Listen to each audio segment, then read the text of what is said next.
Mandvi Lohana boarding ખાતે ચાલતા જલારામ નિઃશુલ્ક ટિફિન સેવાની મુલાકાત લઈ કચ્છ ગુજરાતના જાણીતા ઉદ્યોગપતિ કચ્છના ભામાસા તરીકે ઓળખાતા બાબુભાઈ ભીમાભાઈ હુંબલ શ્રીરામ ગ્રુપ ગાંધીધામે આ સેવાની બિરદાવી હતી।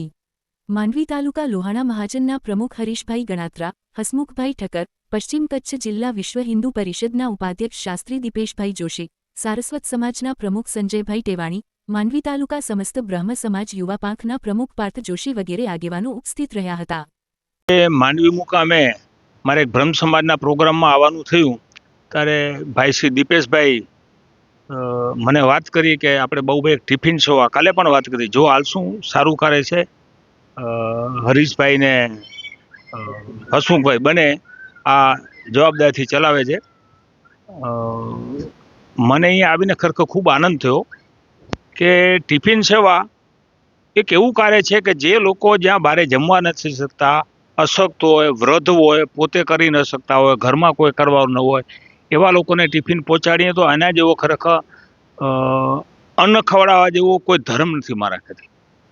મોટામાં મોટું પુણ્યનું કામ હોય તો અન્નક્ષેત્ર છે ને લોકોને જે આપણે એના અંતરાત્રીના જઠરને આપણે ઠારીએ તો ઈશ્વરના ખૂબ આપણી ઉપર કૃપા રહે ખરેખર, એટલે ખૂબ મોટાનું સેવાનું કાર્ય કરે છે। એના માટે હસમુખભાઈને અને હરીશભાઈને હું હૃદયપૂર્વકથી બિરદાવું છું અને આ એક ખૂબ સરસ ઘણા ટાઈમથી કાર્ય ચાલ્યું આવે છે અને મને પણ જોઈને આનંદ થયો કે મારે પણ આમાં કાંઈક આ દીવો જે જલારામ બાપાનો અહીંયા જ્યોત જલે છે એમાં મારે પણ કાંઈ દિવેલ પુરાવવું જોઈએ અને જલારામ બાપાની આરતી કરાવી મને લાભ મળ્યો અહીંયા આજે, એમના માટે હું એમનો હૃદયપૂર્વકનો દીપેશભાઈનો, હસમુખભાઈનો અને હરીશભાઈનો હૃદયપૂર્વક આભાર માનું છું અને હું પણ આમાં શક્ય હશે એટલી 100% મદદ કરવાની ખાતરી આપું છું અને આ ક્ષેત્ર આના કરતાં પણ વધારે હજી ટિફિનોની સેવા વધે અને એમનો ખૂબ વિકાસ થાય અને આ જગ્યાનો પણ ખૂબ વિકાસ થાય એવી જલારામ બાપા પાસે અને કૃષ્ણ ભગવાન પાસે હું પ્રાર્થના કરું છું।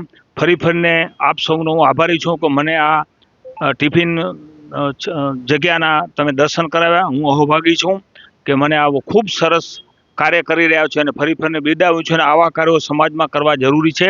આપણે જોઈએ છે સમાજમાં ઘણા લોકો એવા છે કે આર્થિક રીતે નબળા છે અથવા તો એને કોઈ જમાડવાવાળું નથી, ઉંમર થઈ ગઈ છે, એવા લોકોને આ અન્નદાન આપવું મોટી સેવા છે। મોટી સેવા એટલે ગજબની, આમનું એટલું પુણ્ય મળશે તમને ખરેખર, તમારા પર ઈશ્વરની ખૂબ કૃપા રહેશે અને આના અહીંયા આપવાવાળો તો કેટલાય આપશે, કારણ કે જ્યાં સારું કામ થતું હોય એમાં ભગવાન કોઈને ને કોઈને માધ્યમ બનાવીને હરીશભાઈ, હસમુખભાઈ તમને 100% આપશે અને મને વિશ્વાસ છે કે આ જગ્યાનો હજી આનાથી પણ વધારે વિકાસ થશે। અસ્તુ, જય શ્રી કૃષ્ણ, જય જલારામ બાપા। સમસ્ત બ્રહ્મ સમાજના જે સમૂહ લગ્ન થવાના છે એનો જજમાન પદ ટોટલ ખર્ચ બાબુભાઈએ ઉપાડેલ છે। બાબુભાઈ ખૂબ સારી સેવા કરે છે। ગાંધીધામમાં આપણે 4 ડગલા ચાલીએ અને ત્યાં બાબુભાઈનું નામ હોય જ ક્યાં ને ક્યાં દરેક સેવાકીય ક્ષેત્રમાં। અને આપણે હોસ્પિટલ છે અમારે રામકૃષ્ણ હોસ્પિટલ, એમાં જે કેન્સરના અહીંયા આપણે માંડવીમાં જે કેન્સર ડિટેક્શનનો કેમ્પ કરીએ છીએ, ચેસ્ટ કેન્સર ડિટેક્શનનો કેમ્પ, એમાં પણ તેઓ ટ્રસ્ટી છે। અને હોસ્પિટલનું કામ હોય, સેવાકીય કોઈ પણ કાર્ય હોય, ક્યાં પણ દાનની જરૂર હોય તો યોગ્ય જગ્યા જોઈ અને એમને યોગ્ય લાગે તો ત્યાં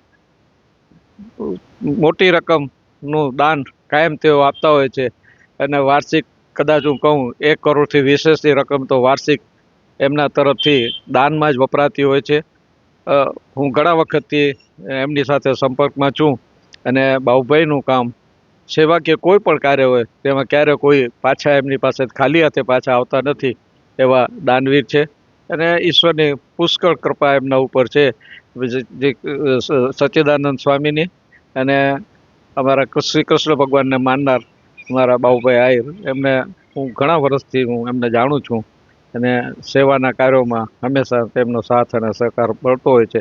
આજે કુદરતી દીપેશ મહારાજ આજે અમારા જલારામ ટિફિન ઘરની સેવામાં એમને સાથે લઈ આવ્યા। હસમુખભાઈને અમે બધા સાથે બેસી અને આજે બાબુભાઈ સાથે વાતો કરી અને બાબુભાઈનો એ અહીં આવ્યા, ટાઈમ આપ્યો અને પધાર્યા એ બદલ હું એમનો આભારી છું, ઋણી છું। જય ભારત, જય જલારામ।